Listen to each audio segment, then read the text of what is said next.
Today I'd like to read for you Disney Princess Merida is Our Babysitter. It was written by Apple Jordan. One day, Queen Eleanor and King Fergus were getting ready to attend a royal banquet. Maudie, the nursemaid, had the day off, so Merida was going to babysit her brothers for the first time. "They can be quite a handful," Merida's mother warned. "I can manage the wee ones," Merida assured her parents. "Don't worry about a thing." But as soon as the king and queen left the castle, the three boys began to run wild.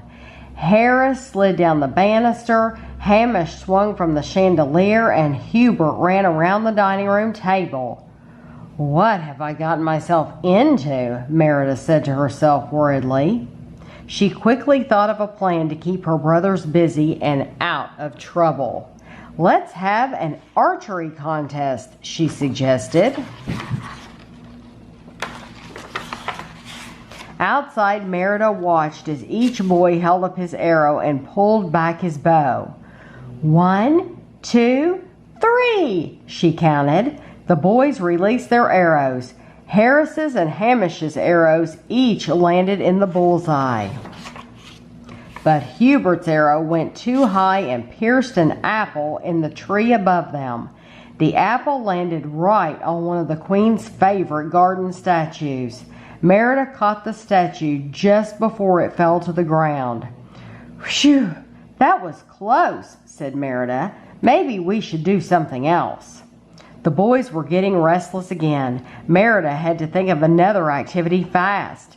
"Let's check on the horses," she said.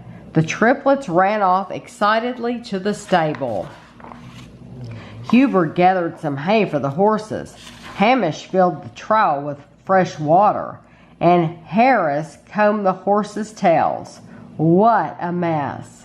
Before the triplets could get into any more trouble, Merida suggested they saddle up the horses and take a long ride. "This should keep them busy for a while," she said to herself. When they stopped to give their horses a drink from a stream, the boys noticed a trail of glowing blue lights. Hamish jumped up and ran after them. His brothers followed. The three boys tried to catch the tiny blue fairies. "Leave them be," Merida warned. "If you chase the wisps, they lead you astray and get you lost." The boys didn't listen. Instead, they got on their horses and galloped after the wisps.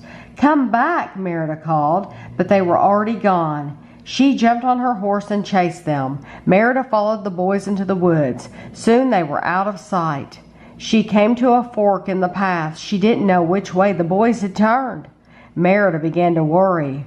Where could those rascals be? Merida saw the wisps fluttering ahead. They seemed to be waiting for her, so she followed them.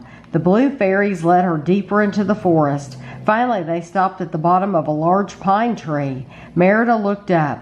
There were her brothers stuck high in the branches. "Now do you believe me?" Merida called to the boys. "Those wisps are mischief makers." The triplets were kicking and fussing to be rescued. Merida helped them down. "Well, those pesky wisps can't be all bad," she said. "They did come back to help me find you." When she turned around to thank the fairies, they were gone. Back at the castle, Merida found more ways to keep her brothers busy. They helped prepare dinner, a feast fit for 3 wee kings. Then they cleared the table, washed the dishes, and mopped the floor. At last it was time for bed. The boys changed into their pajamas, brushed their teeth, and then ran to find a bedtime story. The triplets each had a favorite book, and they bickered about which one Merida would read first. "Don't worry," said Merida. "I'll read all your stories. Now settle down." But the princess was exhausted from her busy day. Before she could finish the first page of the first book, her eyes closed. The boys gently placed a blanket over their sister, then they snuggled in close and fell asleep. When Queen Eleanor and King Fergus returned home, they found Merida and her brothers fast asleep. "See, I told you there was nothing to worry about," said the king. "Merida is the perfect babysitter."